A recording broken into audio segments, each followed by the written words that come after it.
Hey guys, Dave from Nerdarchy, for nerds by nerds, hanging out with this nerd. Nerdarchy is Ted. Today we're delving back into Xanathar's Guide to Everything. We're going to be talking about warlocks.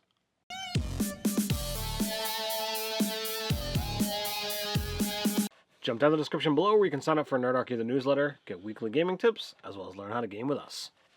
Alright guys, as always, we're delving back into Xanathar's Guide to Everything. In the description, there's an Amazon link, it's an affiliate link. It helps support the channel, so if you haven't grabbed your Xanathar's Guide to Everything, go use that link. Today we're going to talk about Warlock. We start off, as always, there's these little charts to roll on to build out your characters, and these ones they're talking about the patrons, the packs, as you would expect. So the first one, you get a D6 to determine your patron's attitude toward you. As always, you can use these things as roll randomly determine, pick the one you like, or use them as inspiration to figure out, what you want to do with it. Like I had one where I had technically stole power, so the patron really wasn't aware of me because it was kind of one of those lost out in the nowhere A space. dead god, I think. So it's like, oh, if it came back, if it was aware, then it might get upset. A great example of some Warlock patrons would be the Dresden Files. They've been out for a long time, so this might be a spoiler, but he actually has two packs in there.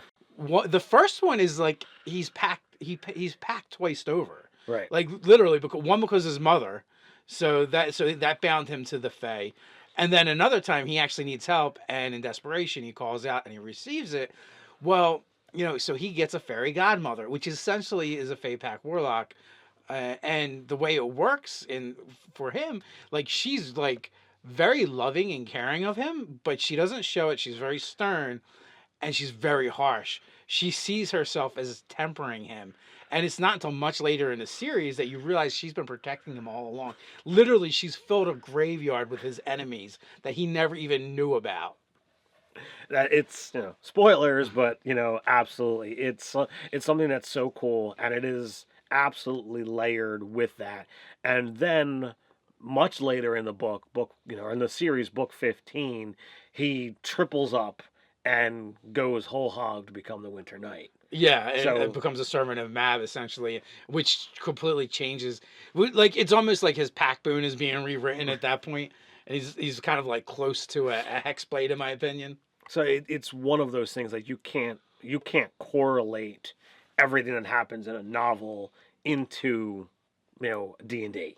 No, but it gives a good example of relationships between a patron and a warlock. Yeah, I thought so. Yeah, so check that out. I found that really interesting. So then we move on to the special terms of the pact. Oh, you know what? He actually briefly. I would almost say he actually briefly gets a celestial patron as well. It's when he's able to wield soul magic, and he's touched by one of the archangels. I forget which one. Uriel, yes. Yes, the spook, the CIA version of an angel. So does he technically, prior to that, does he have a fiend pack with Lashiel? Yeah, so that's really weird. He's like trading for power all over the place at times. I don't think so, though. That one's very specific, very different. So and he didn't really choose that. Would that be a magic item? That would be a curse, I think. Well, a possession. we're way off topic here, but to finish off that thought, they do bring that up, and it was his choice. He could have picked up the child, but he chose to pick up the coin. Well, that's a good point. But anyway, so written with spoilers for Dresden Files, but there's also tons of examples of how a patron and a warlock might interact with each other. Yeah, just it's only 15 books so far. Just go read it. Yeah. So, special terms of the pact. This is, you've made a pact with your patron, and what does that mean? Do you have to do something regularly to keep it going? So like examples are, your pact tests your willpower and you're required to abstain from alcohol and other intoxicants. At least once a day, you must inscribe or carve your patron's name or symbol on the wall of a building. You must occasionally conduct a bizarre ritual to maintain your pact. So like there's ideas of what you have to do to stay being a warlock, and you might make up your own. Absolutely, you may do something weird like I'm never going to shave again, or I won't cut my hair. So then the last little tidbit is your binding mark? Somewhere on your body there is something that could be visible, and is it something that you hold in high esteem? You're proud that you bear the mark of your patron, or is it something that's so god awful that you try to hide it? So it's like, oh well, no, this I don't want anybody seeing this thing on my face because then everybody knows that I'm marked by this fiend. The last one is just really silly. Your nose glows in the dark. Yeah, that one's kind of weird. So take it as you will. I like the one where it's like, one of your eyes changes to match that of your patron. I think that could be kind of cool. You might really double down on the intimidation skill, and you kind of force that eye closer to your opponent. Wear an eye patch, you flip it up every once in a while. That could go as well. So yeah, they're suggestions. You can use them or make up your own, but it gives you an idea of some of the things you might do with that. Building blocks. So the first actual new patron that we get is the Celestial. And this is, for all those people out there, it's like, oh, warlocks are nothing but evil because you got to make, dark compacts. Well, now you're literally getting power directly from a celestial being. It's one step off from a cleric, so it's got to be a good thing. Yeah, well, and they use examples of it: Ancient Empyrean, Solar, Chiron, Unicorn. So anything from the upper planes, and I feel like years ago we did a video about the idea that you could have a pact with a more powerful being that it just happens to be good in Celestial. So you get your expanded spell list as you would expect, and a lot of them are very cleric-y spells. You get Cure Wounds, you get Guiding Bolt, you get Flaming Sphere and Lesser Restoration at 2nd level. 3rd level, you get Daylight and Revivify, Guardian of Faith and Wall of Fire as your 4th level spells, and once you get to 5th level, you get Flame Strike and Greater Restoration. So the only change there is Guiding Bolt was swapped out from Burning Hands, which I like Guiding Bolt better anyway. I do as well. You also get bonus cantrips. You get Light and Sacred Flame. They count as Warlock cantrips for you, but they don't count towards what's on the actual spell list. Now, it's cool. I like getting more cantrips. But, like, Sacred Flame, come on. What Warlocks use? What self-respecting Warlocks using that? He's going to be using Eldritch Blast. So. I like Light. It's useful. So. Yes, when you want to see, Light is useful. So, speaking of light, we have Healing Light. At 1st level, you gain the ability to channel celestial energy to heal wound. You basically get a pool of D6s that you can choose to heal your allies or yourself. The number of dice equals 1 plus your Warlock level, so that's interesting that it starts off at 2 dice. And you can spend dice only up to your Charisma modifier. So if you have a low charisma on this one, you're not going to be using a lot of dice very quickly. And this is one of those weird Warlock things that actually resets on a long rest as opposed to a short rest. Yeah, it is very weird for the Warlock. He's not used to having to deal with such constraints. But on the plus side, it's a range of 60 feet. It's a bonus action. So that's slightly better than most of the other healers can do. Because most of them can only do Healing Word for a D4. They can bump that spell if they want. The range is only 30 feet. Also a bonus action, which is nice. So that, getting this is going to be useful. But it also doesn't count as a spell slot, whereas you're also not actually casting a spell. But does that limitation really matter that much for the Warlock? He doesn't get very many to begin with. It doubles down on that because the Warlock doesn't get many. Yeah. So slap in the face, is that where you're going? Well, it's like, okay, well, you don't have to expend a spell slot to do this. You've still got the ability to cast Cure Wounds if you really want to sacrifice, those much valuable spell slots. But, okay, I could be like, all right, I'm going to throw you a couple hit dice to heal, and then I'm going to do a spell over here, so that you're still doing all of that. Whereas, your cleric and your paladins, they can't. In 2 rounds, you're done anyway, so it doesn't matter. But yeah, and that's the other thing about the whole expanded spell list for Warlocks. I'm like, why? Anything that just adds another spell that you can cast or know for a Warlock is fairly useless unless you actually get a casting with it, because it's like it's such a limited resource for you. To me, I always look at options, and I will I will always say yes to options. Well, it is options, but it's not like the cleric option of or druid option of I know this. It's the option of I could take this. So yeah, you have it there. If you want to be more healery, which is really not a good expenditure of resources for a warlock, the healing light is good and it has changed. It used to be touch, so adding range to it really bumped it up. Going on that, you could totally be like, well, I want to go with Warlock Pact of the Celestial, Warlock Celestial Patron. You then have the option to go whichever pact you want when you get those later levels, and you could use your invocations to be all about your Eldritch Blast. You could go Pact of the Blade and be all about the fighty, and your spell slots could be devoted towards actual healing, and you're that backup cleric. Starting at 6th level, you get Radiant Soul. Your link to the Celestial allows you to serve as a conduit for radiant energy. You have resistance to radiant damage, and when you cast a spell that deals radiant or fire damage, you can pick one target and add your charisma modifier to the damage for that spell. They're very specific, so they're making sure that you're not like spamming this all over the place. You're not getting this onto your Eldritch Blast. So, yeah, well, you'd have to find a way to make your Eldritch Blast not force damage for that to happen, first off.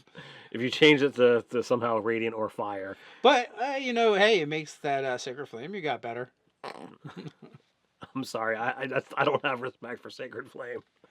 Hey, it's awesome against zombies. If you hit a zombie with it, it will keep them down. And zombies are notorious for having bad saving throws when it comes to dexterity. That is true. So, was there any change to Radiant Soul? No, this is the same. Everything is the same from here on out. Okay, all right, well, that makes it a lot easier. 10th level, we get Celestial Resilience. This is just a buku bonus, temporary hit points. You get your Charisma modifier plus your Warlock level and temporary hit points every time you finish a long rest.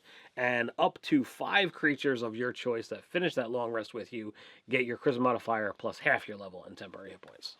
Yeah, this is a nice bump. This isn't bad. And then if you were to pair this with Inspiring Leader, the feat for this particular warlock, it would be fitting for him or her. And not only that, then you'd be able to give out temporary hit points often. Absolutely. So then we jump to our keystone ability, Searing Vengeance. 14th level, Radiant Energy you channel allows you to resist death. When you have to make a death saving throw at the start of your turn, you can basically say, forget rolling, I'm going to stand back up. You release a burst of radiant energy 30 feet out. Everything takes 2d8 plus your charisma modifier and is blinded until the end of your turn. Once you do it, you can't do it again until you finish a long rest. But you regain hit points equal to half your hit point maximum. It's just golden. Yeah, I mean, it's not bad. Not dying is always good. And not having to make death saves is equally good. And, getting half your hit points back and doing damage to people, sure, why not? So we had in our game... my friend Bart, who gamed with us for a little while. He couldn't wait to be dropped. He couldn't wait to be dropped just to use that ability. It was pretty nice. And then he got knocked right back down, I think. But, he was fighting something that he shouldn't have, but sometimes that happens. It happens. So then we move on to the Hex Blade. As we were talking about, they kind of smushed the Raven Queen and the Hex Blade together into this one. I like that they did that. The Raven Queen didn't have much of a draw for me. That one wasn't bad by itself. But I found the original Hexblade really weird that your patron was a magic weapon. Now it's it might be a magic weapon, but more likely it's some power from the Shadowfell. So that part was a little odd, and I like this course correction. I do as well, especially I think it'd be kind of cool if you had extra power granted to you from a magic item that you possessed, but to just... Or to slowly have your weapon increase in power and, almost like a tiered magic item that only works for you. Right. Then that would have been cool, but that's not how it works at all. Yeah. So I like the change as well. First level, you get your expanded spells of Shield and Wrathful Smite. Second level, you get Blur and Brandishing Smite. Third level, you get Blink and Elemental Weapon. I'm seeing a theme here. Fourth level, you get Phantasmal Killer and Staggering Smite. Fifth level, you get Banishing Smite and Cone of Cold. So, There was a couple changes. Magic weapon got traded out for Blur, and it appears. What are the two spells you got listed there for the fifth level? Banishing, Smite, and Cone of Cold. Banishing, Smite, and Cone of Cold. Yeah, the Cone of Cold. I've got some. I have a miscop print here, guys. Sorry, but fifth level, one of the spells was also changed as well. I just don't remember what it was. So it's really doubling down on this is going to be somebody who's going back to the blade. Yeah. Again, I like it, but again, you just don't have the spell slots to really make this impactful. And you're going to be a badass for possibly, and for an encounter, for the first couple rounds of an encounter with this. I don't feel it's necessary to give the hex to give the warlock smites because they're going to get the warlock smite. The invocation. Yeah. Well, I mean, you could use both at the same time if you wanted If to. you really like, okay, and then you're done with your spells for the day. Like, all right, I unloaded on this one attack because I happened to crit. So there we go. I'm done. But then here's the other thing. It does open it up for you to not take that invocation now, and take other invocations if you wanted to. So I don't really have a problem with that. I know we rag on. I always rag on the Warlock. It's just like it's so tied to the short rest mechanic, and I think they max out at 4 spells. So if you do a lot of encounters without a lot of short rests, it's just so you're just gonna go through it so fast. It's entirely true. So first level, you get Hex Blade's Cursed. Hex Blade's Curse. You gain the ability to place a baleful curse on someone as a bonus action. Choose one creature you can see within 30 feet. The target is cursed for 1 minute. The curse ends early. If the target dies, you die or are incapacitated. So you get a bonus to damage and attack against the cursed target equal to your... Sorry, you get a bonus to damage against the cursed target. The bonus is your proficiency mod. 19 and 20, natural on a die, is a critical for you. And if the cursed target dies, you regain hit points equal to your warlock level plus your charisma modifier, minimum 1 point. And you can't use this feature again until you finish a short or long rest. So you get, one curse out of it on one person that lasts for a minute. And it's good. It's a decent thing. Here, the only change is they cleaned up some of the language to make it clear when your curse ends. And it's like, if it dies, if you die or you're incapacitated, no more curse. Before, it didn't have that verbiage in there. We also get at first level Hex Warrior. You require the training necessary to arm yourself for battle. So you get proficiency with medium armor, shields, and martial weapons. And then you can touch a weapon that you're proficient with, as long as it's not a two-handed property. And that with that weapon for you, you can use your charisma modifier instead of your strength or dex to wield it. So before you just got to use your charisma bonus, whatever you're fighting with. So, and also too, the thing that's nice that they did do was they added if that is your packed weapon, no matter what properties it has, you can do that to it. Yes. So you can use a greatsword and have that on it as well. So that's a part of it. So that's nice, a nice change. So at 6th level, you get a Cursed Specter. So when you slay a humanoid, you can cause its spirit to rise from its corpse as a specter. Take it right out of the monster manual. It lasts for a day until you finish a long rest, or you use that feature again. And it's cool. You get a little minion. I'm never gonna sleep. I'm just keeping you forever. I love you. You're so fluffy. Yeah, that's really cool, and this is a completely new feature. Before it was you could summon the Shadow Hound, and it was actually very similar to the Shadow Sorcerer's Hound of Ill Omen. Not exactly the same, but they're really close, and it looks like they shifted it over there. And here instead you get the basically enslave the spirit of the creature you've just slain. It's kind of thematic and cool, and it's technically possible to kill something weak and pathetic and turn it into a specter. Yeah, it can get stronger. It's like, oh, I killed a goblin. Mine! Wait a second. How did this thing go from a challenge a quarter to a 3?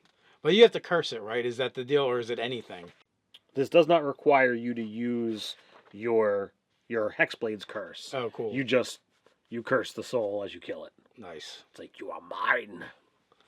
So very much doubling down on I curse things. So once you bind a Specter with this feature, you can't use the feature again until you finish a long rest.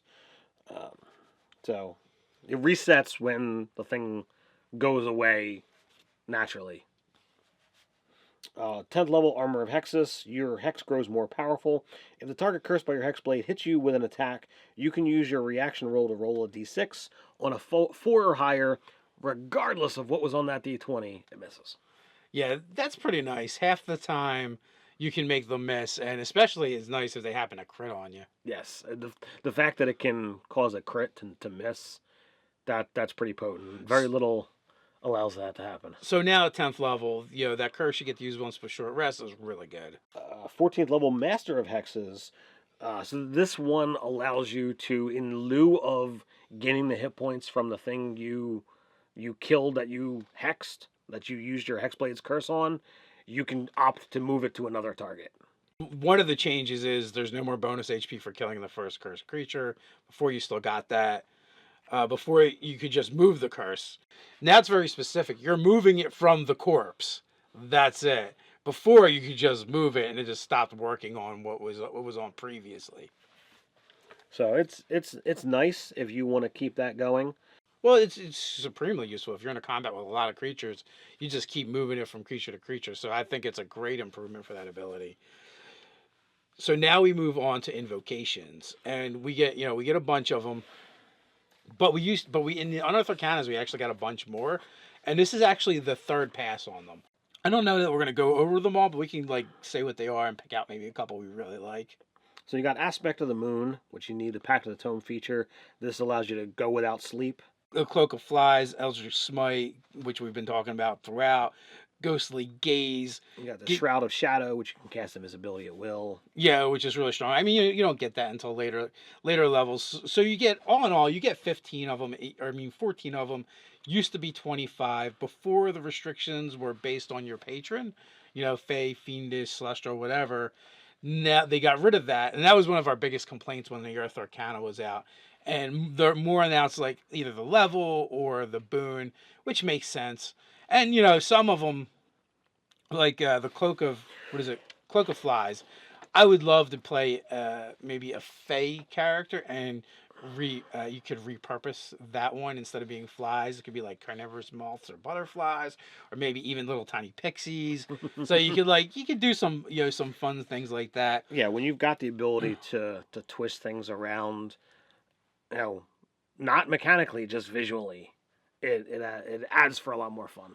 Then you have like the Lance of Lethargy, which I like that one because if you cup that with Repelling Blast, you're pushing them back 10 feet and reducing their speed by 10 at the same time. So you've literally just sawed off 20 feet of movement from them. Like, it was a pain in the ass before, but it's even worse now. And so now you have a couple things that interact with your Hex. We talked about the Smite. So there's a lot of really cool things. And I feel like they stepped these up. They totally got rid of any... Take this invocation and you get to add this to your known spells, which is like useless for a warlock. Here it's like you can cast it a short rest or a long rest, so it actually gives you a casting. Right. And that's how all those ones in the PHB really should be anyway, in my opinion. That's actually how we do them in our game.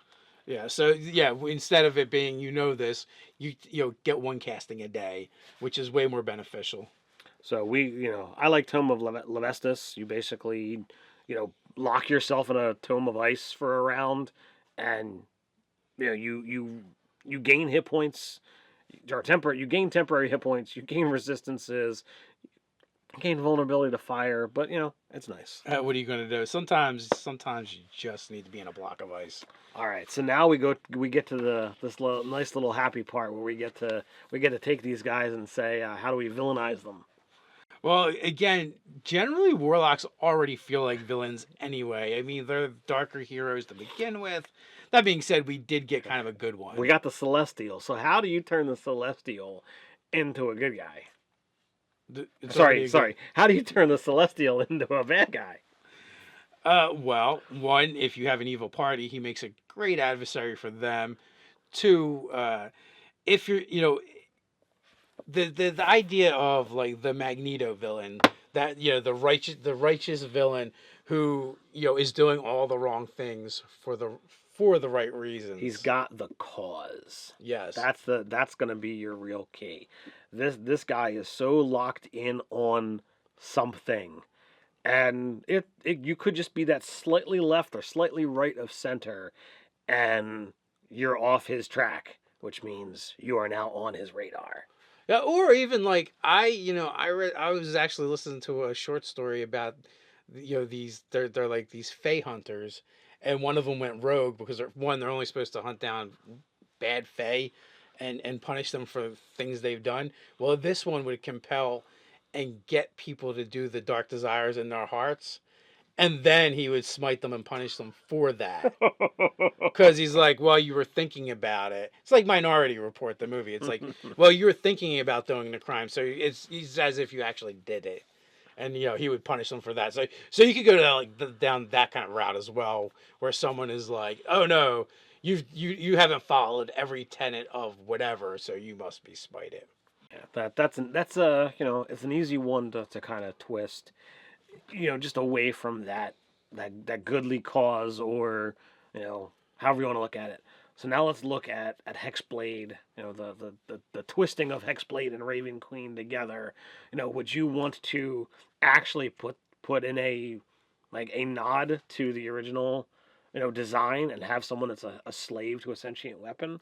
Well, that would work well. Literally, this one could work for almost any kind of villain. Like, if you have a warlord type villain, it works. If you have a conqueror, it works. If you have a bandit captain, it works. It's already has dark flavoring to it, and just adding that to someone you would normally use as a villain in your game, this is one of the easiest ones to drop in. So part of me would want to actually put the element of humanity and the possibility of torment on the actual player characters of, okay, you, for whatever reason this has happened, you've encountered this guy, he's now up against you, and the party, through what they're doing, they may or may not come to the knowledge that this guy is enslaved. They might find out after they've already killed him and taken the weapon, as the weapon then tries to pervert the players. Or as they finally bring him down, he's like, thank you. So yeah, his dying breath, I'm free. So that would totally be like, that doesn't make sense. Yeah. And the players begin to, investigate the loot, because that's what everybody does. My God, look at this magnificent weapon. Let me identify it. And literally he could be the wielder of Black Razor, or something along those lines. And, at this point, the Hexblade is more of a vassal than anything. Yes. So that's what I would want to do, because then you have that ongoing, issue of, well, then what do you do with the weapon? Are you, just like I've done in the game that I'm running, where you guys were dealing with the impact of the spear for so long. That's compelling to me. Yeah, no, that actually works. And Warlocks actually make awesome villains, some far better than player characters, because they only have to be around for an encounter. Every time you encounter them, even if it's a reoccurring villain, it's a new encounter. So they've had their short rest or whatever. Their abilities have all recharged, and they don't have to worry about slogging through other encounters before they get to the player characters. So they make great villains. It's mechanically packaged really well for that. They suffer very little. That is true. So the question is, what do you guys think about the Warlock out of Xanathar's Guide to Everything? You digging it? Is there something you want to talk about? You got stories to share? It's a great place to do that. It's down in the comments below. While you're down there, don't forget to like, share, and subscribe. You can check us out over at nerdarchy.com. So until next time, stay nerdy.